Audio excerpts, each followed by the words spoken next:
முக்தசருல் குதூரி fill ஃபிக்ஹில் Hanafi பாடம் 36 பாபு ஸலாத்தில் மரீலி. அல்ஹம்துலில்லாஹ், 35 பாடங்களை முடித்து நாம் இப்பொழுது 36ஆம் நாள் பாடமான பாபு ஸலாத்தில் மரீலி, நோயாளியினுடைய தொழுகையினுடைய பாடம் என்ற தலைப்பின் கீழ் இந்த பாடத்தில் நாம் வீற்றிருக்கின்றோம். இந்த சேவைகள் எவ்வித தொய்வின்றி தொடர்ந்து நடைபெறுவதற்காக துவா செய்யுங்கள். இன்னும் ஆதரவு தாருங்கள். நன்மையில் ஒன்று சேர்வோம், முந்திக் கொள்வோம். இந்த சேவைகளை தொடர்ந்து நடத்தி வரும் ரகீப் எஜுகேஷன் ட்ரஸ்டிற்காக வேண்டி தங்கள் நன்கொடைகளை தர விரும்பினால் இங்கே அக்கௌண்ட் டீட்டெயில்ஸ் கொடுக்கப்பட்டுள்ளது. அதே போன்று கியூஆர் ஸ்கேனும் கொடுக்கப்பட்டுள்ளது. தாராளமாக தங்கள் நன்கொடைகளை வழங்கி இருளக வெற்றி பெறுமாறு கேட்டுக்கொள்ளப்படுகிறீர்கள். பொழுது வாருங்கள், இன்றைய நாளுடைய பாடச் சுருக்கத்தை பார்ப்போம்.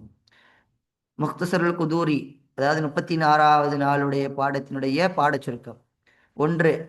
நோயாளி தொழுகும் முறை, அதாவது நோயாளி எவ்வாறு தொழக வேண்டும் என்பதை பற்றி, எந்த நிலைமையில் தொழுவது, எப்படியெல்லாம் தொழலாம், நின்று தொழலாமா, நின்று தொழக்கூடிய சமயத்தில் உட்கார்ந்து தொழலாமா, உட்கார்ந்து சுமையுடைய நேரத்தில் அவர் எவ்வாறு தொழக வேண்டும் என்பதை பற்றிய முதலாவதாக நாம் பார்க்க போகின்றோம். அடுத்து அமர்ந்து தொழுதல் மற்றும் சைகை செய்து தொழுதல். ஒருவன் அமர்ந்து தொழுகுவது எப்பொழுது அவனுக்கு ஜாயிஸ் ஆகும், அமர்ந்து தொழுகும் பொழுது அவன் எவ்வாறு சுஜூதுகளை செய்ய வேண்டும் என்பதை பற்றி இரண்டாவதாகவும் நாம் பார்க்க போகின்றோம். அதுக்கடுத்து சைகை செய்து தொழுதல். ஒருவனுக்கு அமர்ந்தும் தொழக்கூடிய சமயத்தில் அவன் எவ்வாறு தன்னை தலையினை கொண்டு சைகை செய்து தொழுவான் என்பதை பற்றி அடுத்தபடியாக நாம் பார்க்க போகின்றோம். அடுத்து இவை இரண்டையும் செய்யும் ஆற்றல் இல்லையெனில் என்ன செய்ய வேண்டும். ஒருவனுக்கு அமர்ந்து தொழுகவும் முடியவில்லை, சைகை செய்தும் தொழுக முடியவில்லை, அப்பொழுது அவன் எப்படி தொழுக வேண்டும், அவனுடைய தொழுகை ஜின்னது வாஜிபா அல்லது தொழுகை அவனை விட்டு சாக்கித் ஆகிவிடுமா என்பதை பற்றி தான் நாம் இந்த பாடங்களிலே பார்க்க உள்ளோம். இப்பொழுது வாருங்கள், நாம் பாடத்தை வாசித்து அர்த்தம் வைப்போம். முதலாவது பாருங்க, பாபு ஸலாத்தில் மரீலி. நோயாளியினுடைய தொழுகையினுடைய பாடமாகும். நோயாளியுடைய தொழுகையினுடைய பாடமாகும். ஹாதா பாபு ஸலாத்தில் மரீலி, இந்த பாடமாகிறது நோயாளியினுடைய தொழுகை பற்றிய பாடமாக இருக்கின்றது. அப்போ இது என்னது, எவ்வாறு நோயாளி தொழுக வேண்டும், நோயாளிகளுடைய தொழுகைகள் எந்த மாதிரி இருக்கும் என்பதை பற்றி தான் இந்த பாடத்திலே நாம் பேச உள்ளோம். பாருங்க, இதா தஅத்தர அலல் மரீலி அல் கியாமு. இதா தஅத்தர என்று சொன்னால் எனது கஷ்டம் ஏற்பட்டால் அல்லது தங்கடம் ஏற்பட்டால், அல்லது இந்த தஅத்தர என்பதற்கு முடியாத சூழ்நிலை, எந்த அளவுக்கு என்று சொன்னால் ஒருவன் நின்றால் விழுந்து விடுவான், அந்த அளவுக்கு சங்கடம் கஷ்டங்கள் இருக்கிறது. அப்படிப்பட்ட கடினம் அல்லது கடினம் என்ற அர்த்தத்தை வைத்துக் கொள்ளுங்கள். இதா எல்லா அர்த்தங்களும் வரும். தஅத்தர என்பதற்கு சஅப கஷ்டம் என்பது, அல்லது இஸ்தத்த அவன் மீது கடினமாவது என்ற அர்த்தத்துக்கு எல்லாம் இந்த தஅத்தர வரும். அப்போ ஒருவனுக்கு நிற்கவே முடியாத அளவுக்கு இதா கஷ்டங்கள் தான் இதா தஅத்தர அலல் மரீலி, மரீலின் மீது கஷ்டம் உண்டானால், அல் கியாமு நிற்பது. அப்போ ஒரு நோயாளிக்கு என்ன செய்யறது, நோயாளின் மீது நிற்பது சங்கட்டமானால் கடினமானால், சல்லா அவன் தொழுது கொள்வான், இதன் உட்கார்ந்த நிலையில். அப்போ ஒரு நோயாளிக்கு நிற்க முடியவில்லை, இந்த நிற்பது என்று சொன்னால் சில நோயாளிக்கு மஷக்கத்து இருக்கும். அதாவது இங்கே ரெண்டு விதமான சொல்லுவாங்க. இந்த அத்தரவை கொண்டு மஷக்கத்து இருக்கக்கூடாது. மஷக்கத்து என்று சொன்னால் அவனால் நிற்க முடியும், அதாவது நிற்கும்னா கொஞ்சம் கஷ்டம் கடினமாக நிற்க முடியும். இன்னும் சில சொல்லுவாங்கன்னா இல்லை, இந்த அத்தரவை கொண்டு எப்படின்னா நின்றா விழுந்து விடுவான், அந்த அளவுக்கு கடினமாக இருக்கு அப்படின்பா. இரண்டு விதமான கருத்துக்கள் இங்கே கொடுப்பார்கள். ஆனால் பல இமாம்கள் எடுத்து என்ன சொல்லுவாங்கன்னா, மஷக்கத்து இருந்தாலும், ஒரு சில இமாம்கள் என்ன சொல்லுவாங்கன்னா மஷக்கத்து இருந்தால் அந்த மஷக்கத்தோடு அவன் நின்று தொழுக என்பதாக சொல்லி தருவார்கள். இன்னும் சில இமாம்கள் எடுத்து என்ன சொல்லுவாங்கன்னா, மஷக்கத்து இருந்தால் என்ன செய்யணும், மஷக்கத்து இருந்தால் நிற்க தேவையில்லை, மார்க் என்பது லேசானது, அப்போ ரொம்ப கஷ்டப்பட்டு அவனை தொழ வேண்டும் என்று நம்ம கட்டாயப்படுத்தாது. இப்போ மஷக்கத்து இருக்கக்கூடிய நேரத்தில் தனக்கு நின்று கொஞ்சம் கடினமாக இருக்குது, நிற்கிறதே கடினமாக இருக்குது, அந்த சமயத்தில் நினச்சுன்னா அந்த வழியை பொறுத்துக்கிட்டு நின்று தொழுகலாம் என்பதாக சொல்லுவார். ஆனால் இவங்க இடத்துல சொல்லுவாங்க, அப்படி தேவையில்லை, மஷக்கத்து இருந்தால் நேரத்தில் நினைச்சல நம்ம நின்று தொழ தேவையில்லை என்பதாக சில இமாம்கள் நமக்கு ஃபுக்காக்கள் சொல்லுது. அப்போ இரண்டு விதமான கருத்துக்கள் இருக்குது. ஆனால் இங்கே அஷ்டஹான கருத்து என்ன, ஒருவனுக்கு இங்கே கித்தாபின் கருத்து தான் என்னது, ஒருவனுக்கு நின்று தொழுக முடியல, அது மஷக்கத்தா இருக்கட்டும், நின்றால் கீழே விழுந்துடுவான், அந்த மாதிரியான ஒரு நிறுத்த நோயாளியாக இருக்கிறான் என்று சொன்னால் அவன் சல்லா காயிதன் உட்கார்ந்து தொழுது கொள்வான், இயற்கவு ருக்கு செய்வான், இன்னும் சுஜூது செய்து கொள்வான், சுஜிதா செய்து கொள்வான். இல்லம் எஸ்தத்தி பாருங்க, அப்ப என்னது, உட்கார்ந்த நிலையில் அவன் செய்து தொழுது கொள்வான். இன்னும் ஏற்கவு சுஜூது ருக்குவை என்ன செய்து கொள்வான், அப்ப செய்து கொள்வான். உட்கார்ந்த நிலையில் எப்படிங்க ருக்கு செய்வானா, கொஞ்சம் சுஜூதுக்கு கொஞ்சம் ரொம்ப சுஜூதை நெருக்கி போகாம நார்மலாக கொஞ்சம் குனிஞ்சிட்டு சுஜூதுக்கு முழுமையாக சுஜூது செய்து அவன் தொழுது கொள்வான். அதே பாருங்க, ஃபைல்லம் எஸ்தத்தியே ஃபைல்லம் எஸ்தத்தீர் ருக்கு ருக்குவிற்கு என்ன செய்யவில்லை, அவன் சக்தி பெறவில்லை என்றால், ஃபைல்லம் எஸ்தத்தீர் ருக்கு செய்வதற்கு அவன் சக்தி பெறவில்லை என்றால், இன்னும் சுஜூத் செய்வதற்கும் ஒருத்தன் சக்தி பெறவில்லை அப்படின்னு நான் உட்கார்ந்து விழுகிறான், ரொம்ப குனிய முடியல, ருக்குவும் செய்ய முடியாது சுஜூதும் செய்ய முடியவில்லை என்று சொன்னால், அந்த உட்கார்ந்து சமயத்தில் கூட ருக்குவும் சுஜூதும் அவனுக்கு சக்தி பெறவில்லை என்று சொன்னால், அவுமா ஈமா அன் ஈமா அதாவது செய்யினை செய்தல் செய்யினை செய்து கொள்வான். அப்ப இந்த ருக்குவையும் எனும் சுஜூதையும் செய்யினை செய்து எனது தொழுது கொள்வான் என்று சொல்லுவான், செய்யினை செய்து கொள்வான். அந்த அவுமா செய்யினை செய்வான், ஈமா அன் பிரஅசிஹி அவனுடைய தலையை கொண்டு செய்யினை செய்தல் செய்யினை செய்து கொள்வான். அப்ப ருக்கு சுஜூது செய்ய முடியவில்லை என்று சொன்னால், தலையை கொண்டு ஓரளவுக்கு எனது கொஞ்சம் குனிவது போல், கொஞ்சம் நிமிர்வது போல், அடுத்து திரும்ப சுஜூது குனிவதை போல் நிமிர்வது போல் எனது ஒரு ஈமா செய்து தலையினை கொண்டு எனது ஈமா செய்து கொள்வான். இப்போ முழு பிடிச்சிருச்சு, முது குனிய முடியல, இல்லை முதுகு எலும்பு உடஞ்சி கட்டு போட்டிருக்கு, முதுகு அவனுக்கு வளைக்க முடியாது, அப்படிங்கிற உட்கார்ந்து தான் இருக்க முடியும், ஸ்ட்ரெயிட்டாக தான் உட்கார முடியும். அந்த மாதிரி சிந்தனை செய்து கொள்வான். இந்த மாதிரி அவன் தலையினை மட்டும் என்ன செய்யினை செய்து கொண்டு ருக்கோ சுஜூதுகளை செய்து என்ன சொல்வான், தொழுது கொள்வான். இன்னும் ஜால சுஜூத சுஜூதை ஆக்குவான், அஹ்ஃபல மின் ருக்கூஇ அஹ்ஃபல மினர் ருக்கூஇ ருக்குவை விடையும் அஹ்ஃபலாக. அப்போ உதாரணமாக ருக்குக்கு கொஞ்சம் குனிஞ்சானா சுஜூதுக்கு அதை விட கொஞ்சம் கூடுதலாக குனியணும், என்ன செய்யணும், இன்னும் கூடுதலாக பூமியிலேருந்து அஹ்ஃபல் கொஞ்சம் குறைவானதாக என்ன செஞ்சு குனிஞ்சு கொள்ளணும். உதாரணமாக ருக்குவுக்கு சிறிய அளவில் குனிஞ்சணும், அதை விட ருக்குவை பிரித்து காட்டுவதற்காக என்ன செய்யணும், சஜிதாவுக்கு கூடுதலாக கொஞ்சம் தலையை குனிஞ்சாப்புல என்ன செய்து ஈமா செய்து காட்டணும்.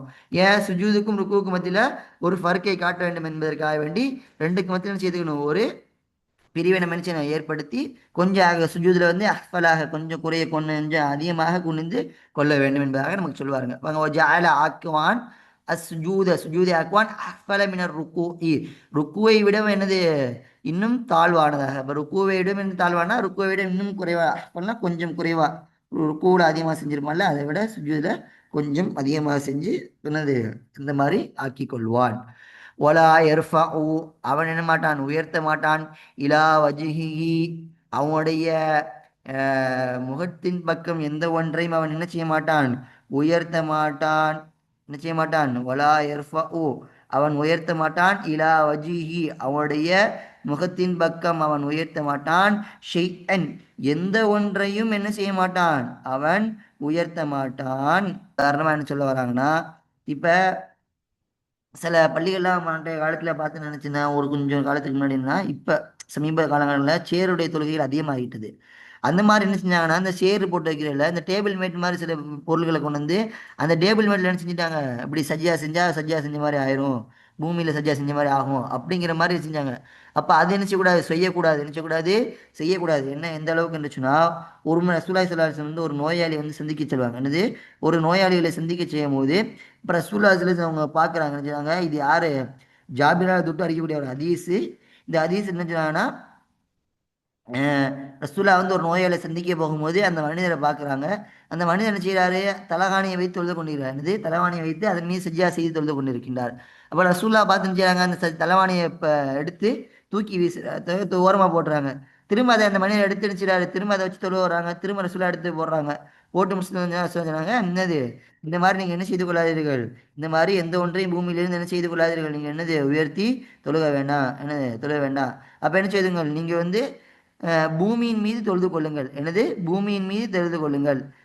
அதுக்குமே சக்தி பெறலை, பூமியில் தொழுக சக்தி பெறவில்லை என்று சொன்னால் என்ன செய்து கொள்ளுங்கள், ஈமா செய்து கொள்ளுங்கள், என்ன செய்யினை செய்து தொழுது கொள்ளுங்கள். இந்த மாதிரி என்ன செய்யாது, பூமியிலேருந்து ஒன்றை உயர்த்தி அதன் மீது சஜ்ஜா செய்ய வேண்டிய அவசியம் கிடையாது, அப்படி செய்யக்கூடாது என்பதாக ரசூலா வந்து அவங்களை தடுத்திருக்காங்க. இப்போ 2 முறை ரசூலா தடுத்தும் போது அதில் தெரியுது அது கட்டாயமாக கூடக்கூடாது, எனக்கு கராகத் என்பது நமக்கு தெளிவாக தெரிகிறது. ஏன் ரசூலா அதை 2 முறை தடுத்திருக்காங்க. அப்போ என்ன செய்யக்கூடாது, நாம் சஜ்ஜா செய்வதற்காக வேண்டி பூமியிலிருந்து ஏதான ஒரு உயர்வான பொருளை தூக்கி வச்சு அதன் மீது சுஜூத் செய்வது என்பது கட்டாயமாக கூடாது என்பது. அதான் வலா எர்ஃபா அவன் உயர்த்த மாட்டான், இழல் வஜ்ஹி அவனுடைய முகத்தின் பக்கம்.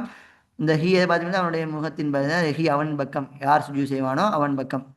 ஷெய் அண்ட் எந்த ஒன்றையும், எப்படிப்பட்ட ஷெய், எஸ் ஜூது அலை அதன் மீது சஜிதா செய்வானே அப்படிப்பட்ட எந்த ஒரு ஷெய்யும் என்ன செய்ய மாட்டான், எந்த ஒரு வஸ்தையும் அவருடைய முகத்தின் பக்கம் அவன் எனது உயர்த்த மாட்டான். அப்போ உயர்த்தாமல் அவன் என்ன செய்வான், பூமியின் மீது சஜ்ஜா செய்து கொள்வான். பூமியின் மீது சஜ்ஜா செய்ய முடியாத அளவுக்கு அந்நேரத்தில் என்ன செய்து கொள்வான், அவன் சையினை செய்து என்ன செய்து கொள்வான், தொழுது கொள்வான். அடுத்து பாருங்க, இதான் நோயாளியோட முறை. பாருங்க, இப்ப என்ன செஞ்சாங்க, ஒருவனுக்கு என்ன செய்யுது, உட்கார்ந்து தொழுக முடியல, என்ன செய்ய முடியல, உட்கார்ந்து தொழுக முடியல. இப்ப உட்கார்ந்து தொழுகிற முறை கொடுத்தா, நோயாளி உட்கார்ந்து தொழுகிறதுக்கான முறையை கொடுத்தார். இப்ப நோயாளிக்கு உட்கார்ந்து தொழுக முடியல, அப்ப அவன் என்ன செய்யணும் பாருங்க, ஃபஇல்லம் யஸ்ததிஇல் குஊத, அவன் உட்கார்ந்து தொழுவதற்கு சக்தி பெறலாம். எஸ்ததிஇல் குஊத, உட்காருவதன் மீது சக்தி பெறவில்லை. உட்காருவதன் மீது சக்தினா இங்கே தொழுவது. அப்ப உட்கார்ந்து தொழுவதன் மீது என்னது, அவன் சக்தி பெறவில்லை என்றால் இஸ்தல்கா அலா லஹ்ரிஹி, அவனுடைய முதுகின் மீது சாய்ந்து படுத்துவான். இஸ்தல்கான என்ன சொல்லுது, சாய்ந்து படுப்பது, என்னது சாய்ந்து தூங்குவது இஸ்தல்கா என்பதாக சொல்வார்கள். இஸ்தல்கா அலா லஹ்ரிஹி, அவனுடைய ஹீதை அந்த தொழுவன், அப்ப தொழுவனுடைய முதுகின் மீது அவன் சாய்ந்துன்னு சொல்லுவான். அப்ப குப்பரை இல்லாம மல்லாக்க, என்னது வானத்தை பார்த்தவனாக மல்லாக்க படுத்துன்னு செய்துவான், படுத்துக் கொள்வான். ஓ ஜஅல, இன்னும் ஆக்குவான், ரிஜ்லைஹி, அவனுடைய ரிஜ்லைஹி, அவனுடைய இரண்டு கால்களை ஆக்குவான், இலல் கிபிலதி, கிபிலாவின் பக்கம் என்ன செய்துவான், அவன் ஆக்குவான். இன்னும் சுஜூதி, சுஜூதையும் ருக்குவையும் கொண்டு அவன் என்ன செய்து கொள்வான், சையினை செய்து கொள்வான். அப்ப கவனிக்கணும், இங்க பாருங்க, ஒருத்தவனுக்கு நிற்க முடியல என்று சொன்னால் அவனுடைய முதுகின் மீது என்ன செய்தான், அவன் படுத்து மல்லாக்கப்படுத்து அவனுடைய இரண்டு கால்களை கஅபாவின் பக்கம் நீட்ட வேண்டும். இங்க என்ன சொல்லுவாங்கன்னா, ஃபுக்காக்கள் ஷரகுல சொல்லி தருவாங்க என்னன்னா, இப்படி கிபிலாவின் பக்கம் நீட்டும் பொழுது அவனுடைய முட்டியை உயர்த்த முடியும் என்று சொன்னால், சிலர் இந்த முட்டியை உயர்த்தி இப்படி கிபிலா பக்கம் நீட்டு படுத்திருக்கும் போது முட்டியை கொஞ்சம் தூக்கலாம் வச்சிருப்போம்ல, அந்த மாதிரி ஒரு நாள் தூக்க முடியும், முட்டியை தூக்க முடியும் என்று சொன்னால் அவ்வாறு தூக்குவது என்னது சிறந்தா இருக்கு. ஏன், கிபிலாவின் பக்கம் வந்து நேராக கால் நீட்டு வந்து கராகத்தா இருப்பதன் காரணமாக அப்ப என்னது கொஞ்சம் இப்படி நீட்டிக்கிறது, கொஞ்சம் மட்டியை மடக்க முடிஞ்சா மடக்கிக்கிறணும், மடக்க முடியலன்னா அந்த மாதிரி நிச்சயம் விரித்து கொண்டு எனது தொழுது கொள்ள என்பதாக நமக்கு ஃபுகாக்கள் சொல்லி தருவார்கள். அப்ப இதானது, நிற்க முடியாத சமயத்தில், உட்கார முடியாத சமயத்துல படுத்து இரண்டு காலையும் கிபிலாவின் பக்கம் முன்னோக்கி ருக்கு சுஜூதுகளை எனது சையினை செய்து நினைச்சுவான், தலையை கொண்டு சையினை செய்து கொள்வான். அப்ப இது என்னது, இந்த நிலைமை என்னது, உட்கார்ந்து முடியாத சமயத்துல, ஒருத்தனுக்கு படுத்து சொல்லக்கூடிய சமயத்துல இந்த முறை, இந்த கைஃபியத்தின் பிரகாரம் அவன் என்ன செய்து கொள்வான். அப்ப இங்க என்ன விஷயம் இருக்கு, கிபிலாவின் பக்கம் கால்களை முன்னோக்கி இருக்கணும். கிபிலாவின் பக்கம் காலை முன்னோக்கம் இல்லாம வேறு திசைக்கு முன்னோக்கம் என்பது கராகத்தா இருக்கு. கிபிலாவின் பக்கம் என்ன செய்யணும், கால்களை முன்னோக்கி வைத்திருக்க வேண்டும்.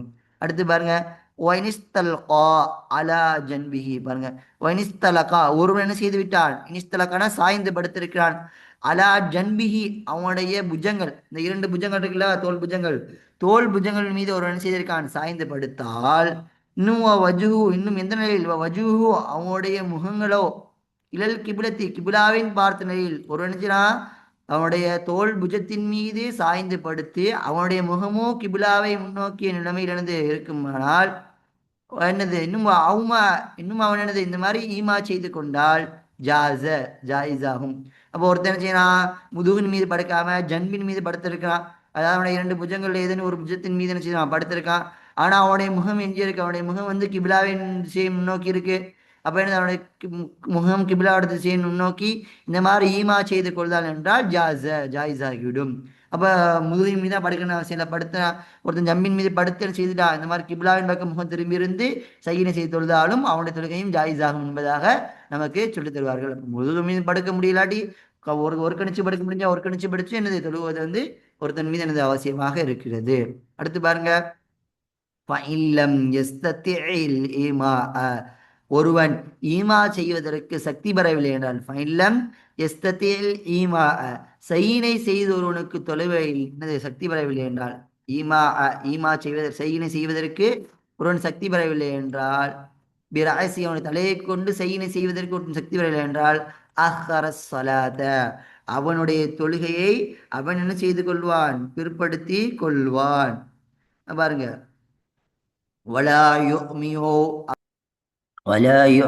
அவன் ஈமா செய்ய மாட்டான், பி ஐனைஹி, அவனுடைய இரண்டு கண்களை கொண்டு அவன் என்ன செய்ய சொல்ல மாட்டான், சையை செய்து தொழ மாட்டான். வலா பி கல்பிஹி, இன்னும் அவனுடைய உள்ளத்தை கொண்டு என்ன செய்ய மாட்டான், அவன் ஈமா செய்து தொழ மாட்டான். எனது அவனுடைய உள்ளங்களை கொண்டு ஈமா செய்ய, உள்ளங்களை கொண்டு எனது உள்ளத்தினால் நினைப்பது மூலமாக தொழ மாட்டான்.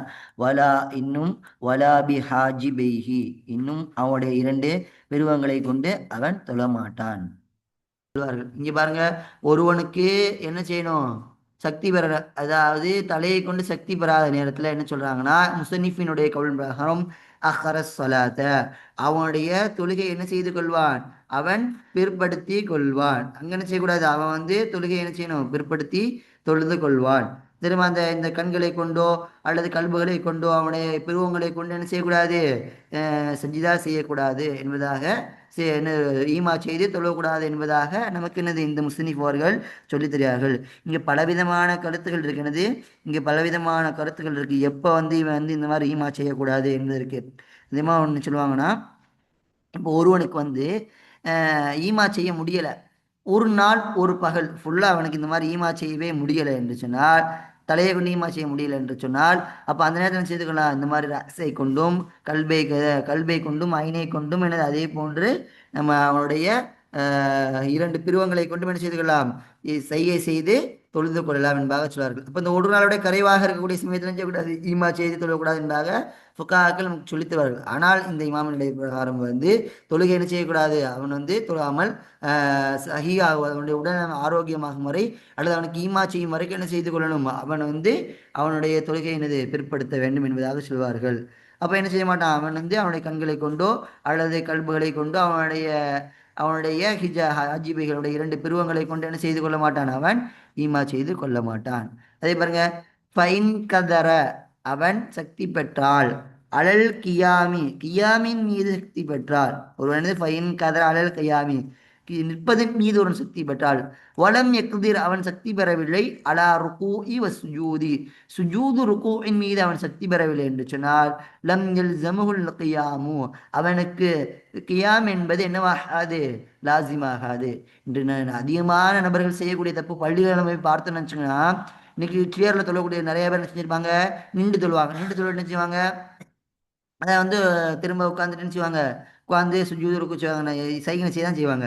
அப்போ இங்கே என்ன சொல்லுவாங்க நமக்கு ஃபுகாக்கள் செஞ்சாங்க பாருங்க, ஒருவனுக்கு வந்து நிற்க முடிஞ்சு இந்த ருக்கு சுஜூதை சரியாக செய்ய முடியவில்லை என்று சொன்னால், அவனுடைய நிற்கிறதுல எந்த ஒரு லாசியம் எந்த ஒரு அவசியமே தேவையில்லை என்பதாக சொல்றாங்க. காரணம் என்ன, இந்த நிறுத்தல் என்பது ருக்குன் ஃபர்லானது காரணமே, ருக்கு சுஜூதிற்காக வேண்டிதான் இந்த நிற்பல் என்பதே என்னது ராசிய ருக்குனானது.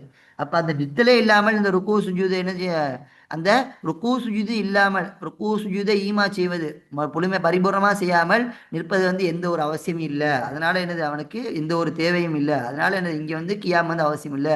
அவன் முழுவதுமாக உட்கார்ந்து தொழுகிறதும் நின்று தொழுகிறதும் சவாப் என்னது சமமாக தான் பெற்று தரும். அதில் வந்து எந்த ஒரு மாற்றங்கள் இல்லை என்பதாக நமக்கு ஃபுகாக்கள் சொல்லித் தருவார்கள். அப்போ ஒருத்தனுக்கு சுஜூருக்குவை பரிபூர்ணமாக செய்ய முடிந்த ஒருத்தன் தான் நின்று தொழுகிறான். அப்போ இது பரிபூர்ணமாக செய்ய முடியாத ஒருவன் வந்து உட்கார்ந்துடுவதே அவனுக்கு போதுமானதாக இருக்கும். பாருங்க, ஓ ஜாஸ, அவன் ஜாயிஸ் ஆகும். ஐ சொல்லிய, அவன் தொழுகுவது கா இதன் உட்கார்ந்த நிலையில், எனது கா இதன் அவன் உட்கார்ந்த நிலையில் தொழுகுவது ஜாயிஸாகும். யூ மியோ, அவன் ஈமா செய்து கொள்வான். யூ மியோ ஈமா அன், சைகினை செய்தல் சைகினை செய்து கொள்வான். அப்போ அவனுக்கு என்ன செய்யணும், ஒருத்த வந்து அவனுக்கு ருக்கு சுஜூது செய்ய முடியல, ருக்கு சுஜூது என்ன செய்ய முடியல, அவனுக்கு நிற்கிறான், ஆனால் என்னது சுஜூதின் மீது ருக்குவின் மீது சக்தி பெற முடியாத சமயத்தில் அவனுக்கு கியாம் லாசிமாகாது. அவன் வந்து உட்கார்ந்து தருவதே அவனுக்கு என்ன செய்து, உட்கார்ந்து சைகை செய்வதே என்னவாக இருக்கின்றது, ஜாயிஸாக இருக்கின்றது என்பதாக சொல்லித் தருவார்கள். பாருங்க, அதே இன்சல்லா, ஒருவன் தொழுகிறான்.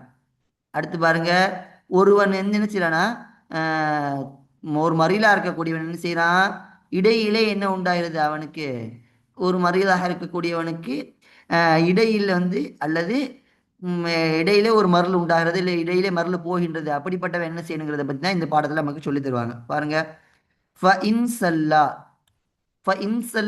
சஹீஹு, ஒரு உடல்நலம் ஆரோக்கியமாக உடைய ஒருவன் தொழுதால், பஅல சொலாத்திஹி, அவனுடைய தொழுகையினுடைய சில பகுதிகளை, அதாவது சில ரக்காத்துகளை சில பகுதிகளை, பாதியான தொழுகையினுடைய சில பகுதியில் அவன் தொழுதால், இமன் நின்ற நிலையில், அப்ப சகியாக இருக்கக்கூடிய ஒருவன் அவனுடைய தொழுகையினுடைய சில பகுதிகளை நின்றவனாக எனது தொழுதால், சும்ம பின்பு ஹதச பிஹி, அவனை கொண்டு உண்டாகி உள்ளது மரதுன் நோய். அப்ப என்னது, சும்ம ஹதச பிஹி, அவனை கொண்டு உண்டாகி உள்ளது மரதுன், அவனை கொண்டு என்னது ஒரு நோய் உண்டாகி, பின்பு என்னது தொழுது கொண்டிருக்க முடியாது, திடீர்னு என்னது அவனுக்கு என்னது ஒரு கால் வெட்டப்பட்டுருச்சு, என்ன திடீர்னு ஒரு பாய்ஞ்சு வந்து கத்தியின் மூலமாக கால் வெட்டப்பட்டுச்சு, அல்லது எனக்கு அம்பு வந்து பாய்ந்து வந்து என்னுடைய உடலை துளைத்து விட்டது, காலில் துளைத்து விட்டது, நிற்க முடியல, இந்த மாதிரி திடீர்னு ஒரு மருள் ஏற்பட்டுருச்சு, அவனுக்கு தொழுது கொண்டிருக்கும் திடீர்னு ஒரு மருள் ஏற்பட்டுச்சுனால் அத்தம்மஹா அந்த தொழுகையை அவன் பரிபூர்ணப்படுத்திக் கொள்வான்.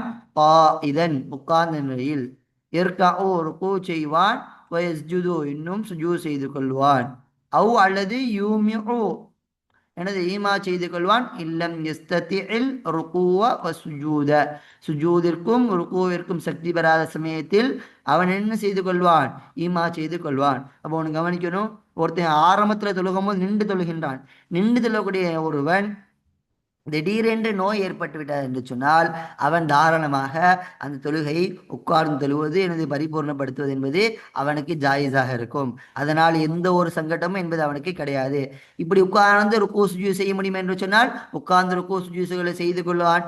அப்படி அந்த உட்கார்ந்து சமயத்தில் ருக்கு சுஜூதிற்கும் அவனால் சக்தி பெற முடியவில்லை என்று சொன்னால் அவன் என்ன செய்து கொள்வான், ஈமா செய்து தொழுது கொள்வான். அப்படியும் ஒருவனுக்கு அந்த உட்கார்ந்து நோய் ஏற்பட்ட நேரத்தில் உட்கார்ந்து முடியலை என்று சொன்னால் பாருங்க, எனது முஸ்தல்கியன் என்ன சொல்வான், படுத்து எனது சாய்ந்து படுத்து என்ன செய்வான், தொழுது கொள்வான். இல்லம் எஸ்தத்தியில் அவன் உட்காருவதன் இல்லம் எஸ்தத்தியில் உட்காருவதன் மீது சக்தி பெறவில்லை என்றால் அவன் என்ன செய்து கொள்வான், படுத்த நிலையில் தொழுது கொள்வான். அங்கன்னு இருக்கு பாருங்க, அப்ப என்ன செய்து கொள்வான், அவன் படுத்த நிலையில் என்ன செய்வான், அதாவது இங்கே பரிபூர்ணப்படுத்துவதன் மீது என்னது வந்துடும். முஸ்தல்கியன் அவன் என்னது படுப்பான், படுத்த நிலையில் என்ன செய்து கொள்வான், பரிபூர்ணப்படுத்திக் கொள்வான். இன்னும் என்னது ஈமாச்சோ இன்னும் சுஜூத அப்ப எனது ஈமா செய்து அதை பரிபூர்ணப்படுத்திக் கொள்வான். இன்னும் படுத்த நிலையில் எனது பரிபூர்ணப்படுத்திக் கொள்வான். என்ன இதற்கெல்லாம் உட்காருவதற்கு சக்தி பெறவில்லை என்று சொன்னால் படுத்த நிலையில் அவன் எனது பரிபூர்ண தொழுகையை பரிபூர்ணப்படுத்திக் கொள்வான். நிற்பதற்கும் எனது அதாவது அவனுக்கு ருக்கு சுஜூதுக்கு சக்தி பெறாத சமயத்தில் அவன் சையினை செய்து பரிபூர்ணப்படுத்திக் கொள்வான். நிற்க முடியாத சமயத்தில் ருக்கு சுஜூதுகளை உட்கார்ந்த நிலையில் என்ன செய்து கொள்வான், அவன் பரிபூர்ணப்படுத்தி தொழுது கொள்வான் என்பதாக நமக்கு சொல்லித் தருவார்கள். அப்ப நோயாளிக்கு நோய் இடையில் ஏற்பட்டால் இந்த முறையின் பிரகாரம் என்ன செய்து கொள்வான், அவன் தொழுது கொள்வான். அடுத்து பாருங்க, அஸ்ஹத்துல அஸ்னாஇ ஸலாத்தில் மரீலி. இப்ப என்னன்னா ஒருத்தனுக்கு இடையில நோய் ஏற்பட்டுருச்சு, அப்படிப்பட்ட ஒருவன் இப்ப என்னன்னா ஒருவனுக்கு இடையில என்ன உண்டாயிருச்சு, குணம் உண்டாயிருச்சு. அதாவது ஒருத்தன் நோயாளியா தொழுதுக்கு இருக்கான், அப்படிப்பட்ட ஒருவனுக்கு என்ன ஆயிருச்சு, இடையிலே அவன் குணமடைந்து விட்டான். அப்படிப்பட்ட ஒருவன் என்ன எப்படி தொழ வேண்டும் என்பது அவனுக்கான சட்டம் என்ன என்பதை பற்றி தான் இந்த பாடத்துல பேசுறாங்க பாருங்க. அடுத்து பாருங்க, ஒமன் சல்லா இதன் யார் ஒருவன் உட்கார்ந்த நிலையில் தொழுகிறானோ, இன்னும் அவன் ருக்கு செய்வான், இன்னும் அவன் சுஜூத் செய்வான், அவனை கொண்டுள்ள நோயின் காரணமாக அவன் எனது சுஜூது ருக்குகளை என்ன செய்து கொள்வான், அவன் செய்து கொள்வான். உட்கார்ந்த நிலையில் எனது இந்த மாதிரி ருக்கு சுஜூதுகளை செய்து கொள்ளக்கூடிய ஒருவனாகிறவன். சும்ம பின்பு அவன் சஹீஹாகிவிட்டான், அதாவது அந்த நோய்கள் எல்லாம் சரியாகிவிட்டால். இப்போ ஒருவன் என்ன செய்யறான், உட்கார்ந்த நிலையில் தொழக்கூடிய ஒரு நினைச்சான், உட்கார்ந்து தொழுகிறான், ருக்கு சுஜூதுகளை சரியாக செஞ்சுவிட்டு எனது அவன் உட்கார்ந்த நிலையில் தொழுது கொண்டிருக்கிறான் என்று சொன்னால் அவனை எனது பின்பு அவனுடைய நோய் என்பது குணமாகிவிட்டால் பனா அலா சொலாத்திஹி அவனுடைய தொழுகையின் மீது பனா செய்து அப்படியே மீட்டுக் கொள்வான். காயிமன் என்ற நிலையில். இப்போ ஒருத்தன் லுகர் தொழுதுகிறான், நோயாளியாக லுகர் தொழுகிறான், 2 ரக்காத்துகள் சுஜூத் ருக்குகளை உட்கார்ந்த நிலையில் தொழுது கொண்டிருக்கக்கூடிய ஒருவனுக்கு திடீரென்று ஒரு ஆற்றல் வந்து திடீர்னு அந்த நோய்கள்லாம் சரி பரிபூர்ணமாகிவிட்டது என்று சொன்னால் அவனுக்கு தெரியும், நம்மளால் எந்திரிக்க நிமிடங்கிற ஒரு ஆற்றல் வந்துருச்சு, இந்த உடலில் இருக்க அசௌரியங்கள்லாம் போய் நல்ல உடல் ஆரோக்கியம் வந்துருச்சு என்பதை அவன் அறிந்துட்டான். அப்படிங்கிற சமயத்தில் சொல்லலாம், திரும்ப அந்த தொழுகை மிச்சம் இருக்கக்கூடிய 2 தொழுகைகளை என்ன செய்து கொள்வான், அவன் நின்ற நிலையில் என்ன செய்து கொள்வான், பனா செய்து கொள்வான். அதே பாருங்க, ஒருவன் என்ன செய்துக்கிறான், அப்ப என்ன செய்யக்கூடாது, அந்த நிலைமையில ஒருத்தர் நினைச்ச கூடாது, உட்கார்ந்து தொழக்கூடாது. அந்த நேரத்தில் நிற்பதுமே சக்தி வந்துட்டா நினைச்சணும் நின்று தொழுதுக்கணும். அப்ப இடையில நம்ம உட்கார்ந்து தொழுதுட்டோம், அதனால என்னது இப்பயும் உட்கார்ந்து தான் தொழுவணும் என்பது கிடையாது. அவன் என்னது எழுந்து அவனுடைய தொழுகையை பரிபூர்ணப்படுத்திக் கொள்ளணும். ஏன் உட்காருவது என்பது முடியாத சமயத்தில் தான் உட்காருவது ஜாயிஸ் ஆகும். அப்போ ஒருவனுக்கு சக்திகள் இருக்கு, உட்கார்வது நிற்பதின் மீது சக்திகள் இருக்கும்போது உட்கார்ந்து தொழுவது ஃபர்லாக இருந்தால் உட்கார்ந்து தொழுவது ஜாயிஸ் ஆகாது. அதே சுன்னத்தாக நஃபில்களாக இருக்கக்கூடிய சமயத்தில் உட்கார்ந்து தொழுவது ஜாயிஸாக இருக்கும். இப்போ ஃபர்லாக இருந்துச்சுன்னா நினைச்சேன் கண்டிப்பாக அவன் நினைச்சவன் எந்திரிச்சு நிற்க நிற்பது என்பது ருக்குனாக இருப்பதன் காரணமாக, கியாம் ருக்குனாக இருப்பதன் காரணமாக கட்டாயமாக அவன் என்ன செய்ய இடையிலிருந்து சக்தி ஆற்றலை உண்டாகிவிட்டால் என்ன செய்து கொள்ள வேண்டும், அவன் மீண்டும் என்ன செய்து கொள்ள வேண்டும், எழுந்து தொழுது கொள்ள வேண்டும். அதான் மீண்டும்னா முன்னாள் கடந்த 2 ரக்காத்தில் திரும்ப தொழ வேண்டிய அவசியம் கிடையாது. அப்போ அவன் என்ன செய்து, அதாவது 2 ரக்காத்துல நோயாளியாக இருந்தானா திரும்ப 2 ரக்காத்துல பரிபூர்ணம் அடைந்து விட்டால், சரியா நோய் நீங்கி விட்டால் அந்த 2 ரக்காத்தில் நின்று தொழிலாக மட்டுமே போதும். தொழுகையை புதிதாக ஆரம்பிக்க வேண்டிய அவசியம் என்பது கிடையாது. அதே பாருங்க, ஃபைன் சல்லா ஒருவன் தொழுதால், பஅல ஸலாத்தி அவனுடைய தொழுகையினுடைய சில பகுதியில் அவன் தொழுதால், பி ஈமா இன் எனது செய்யினையை கொண்டு ஒருவன் தொழுகின்றான், செய்யினை கொண்டு தொழுத ஒரு ஆள், சும்ம பின்பு கதர் அவன் சக்தி பெறுகின்றான், எனது சும்ம கதர் அவன் சக்தி பெறுகின்றான், அலா ருகூஇ ருகூஇன் மீதும் ஓ சுஜூதி சுஜூதின் மீது அவன் சக்தி பெற்றான் என்றால், இஸ்தானஃப ஸலாத்த அவனை தொழுகையை புதிதாக என்னது ஆரம்பித்துக் கொள்வான். இப்போ கவனிங்க, ஒருத்தன் உட்கார்ந்து தொழக்கூடிய சமயத்தில் அவன் நிற்பதின் மீது சக்தி பெற்றான் என்று சொன்னால், இடையில் எனது இடையில் உட்கார்ந்து தொழக்கூடிய நிலையில் நினைச்சு எழுந்து தொழுது கொள்ளலாம்.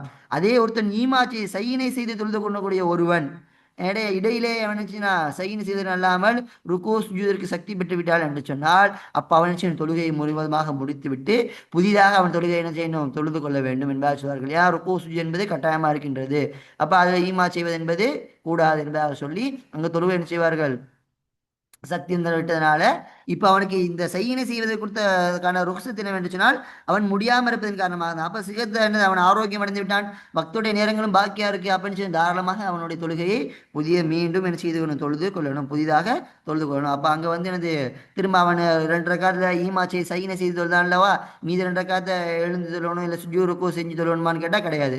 முழுவதுமாக என்னது இப்போ ருக்கு சுஜி செய்து முழுவதுமாக 4 ரக்காத்துகளையும் புதிதாக ஆரம்பித்து தொழுக வேண்டும் என்பதாக நமக்கு சொல்லித் தருகிறார்கள். அடுத்து பாருங்க, ஒமன் ஒருவன் ஒமிய அலைகி அவன் மீது மயக்கம் எனது ஆக்கப்பட்டுள்ளது. ஒமன் ஒருவன் ஒமிய அலைகி அவன் மீது மயக்கம் ஆக்கப்பட்டுள்ளது. ஹம்ச செலவாத்தின் 5 நேர தொழுகைக்கு எனது ஹம்ச செலவாத்தின் ஒருவன் மீது 5 நேர தொழுகைக்கு எனது 5 தொழுகையின் மீது எனது அவனுக்கு மயக்கமாக்கப்பட்ட ஒருவனாகிறவன். தூணகனா அந்த 5 என்ற குறைவான, தூணனா எனது குறைவான, ஃபமா தூணகா அந்த 5ஐ விட குறைவான ஒருவனுக்கு 5 ரக்காத் தொழுகையோ அல்லது 5ஐ விட குறைவான 4, 3, 2 இந்த மாதிரி அளவுக்கான ரக்காத்துகள் வரை எனது ரக்காத்தல்ல இந்த மாதிரியான தொழுகை அளவு 5 நேர தொழுகை அல்லது 4 நேர தொழுகை அளவு வரைக்கும் ஒருவனுக்கு மயக்கம் எனது ஆக்கப்பட்ட என்று சொன்னால் மீது மயக்கமாக்கப்பட்டால், கலாஹா அந்த தொழுகையில் அவன் கலா செய்து கொள்வான். இதா சஹ அவன் சஹீஹானால், அதாவது ஒருவன் திடீர்னு மயக்கம் அடைஞ்சிருக்கான், அவனுக்கு மீது 5 நேர தொழுகைகள் கலா ஆயிட்டது என்று சொன்னால், அந்த 5 நேர தொழுகையின் மீது அவன் மயக்கத்திலே இருக்கான் என்று சொன்னால், அவன் மயக்கத்திலும் தெளிந்ததற்கு பின்னால் அந்த 5 நேர தொழுகைகளை கலா செய்து கொள்வான். இல்லை 5 நேரத்துக்கு குறைவான தொழுகைகளை நிச்சயம் கலா செய்து கொள்வான். அதே இன் ஃபாத்தத்துஹு அவனுக்கு தப்பி போனால், இன் ஃபாத்தத்துஹு அவனுக்கு அவனுக்கு இந்த தொழுகை தப்பி போனால், பில் இஅமாஇ மயக்கத்தை கொண்டு தப்பி போனால், அக்ஸரு மின் தாலிக்க அதாவது இந்த 5 நேர தொழுகையுடனது 5 நேர தொழுகையை விட அதிகமானவை மயக்கத்தை கொண்டு அவனுக்கு தப்பி போனால், லம் யக்லி அவன் கலா செய்து தொழ மாட்டான். கவனிங்க, இதே தான் எல்லாத்துக்கும். ஒருத்தனுக்கு தொழுவ செய்யல, தொழுவதற்கு சக்தியை பெற முடியாத சமயத்தில் மயக்க மட்டும் இல்லை, ஒருத்தர் என்ன செய்யறான், முடியாமல் உடல்நிலை ஆரோக்கியம் இல்லாமல் எந்த ஒரு இது சுயநலமும் இல்லாமல் இருக்கான். அப்படிப்பட்டவனுக்கு 5 நேர தொழுகைகள் அவனை விட்டு கடந்து விட்டது. அப்போ திரும்ப அவன் செய்யாத நேரத்தில் திரும்ப 5 நேர தொழுகைகள் அவன் தொழுக வேண்டுமா என்று கேட்டால் கட்டாயமாக தொழ வேண்டிய அவசியம் கிடையாது. அதாவது 5 நேர தொழுகையாக இருந்தால் தொழுது கொள்ளலாம், 5ஐ விட அதிகமாக இருந்தால் அவன் தொழுக வேண்டிய அவசியம் இல்லை. இன்ஷா அல்லாஹ் நாம் வரக்கூடிய பாடங்களில் பாபு சுஜூத் திலாவத்துடைய பாடங்களை பார்ப்போம். இப்போ என்று எதை படித்தமோ அதை புரிந்து அதன் பிரகாரம் மனசுக்கூடிய வாக்கித்த அல்லாஹ் உங்களுக்கும் எனக்கும் முதல் புரிவானாக. வாஹித் அஸ்ஸலாமு அலைக்கும் வரஹ்மத்துல்லாஹி தஆலா வபரகாத்துஹு.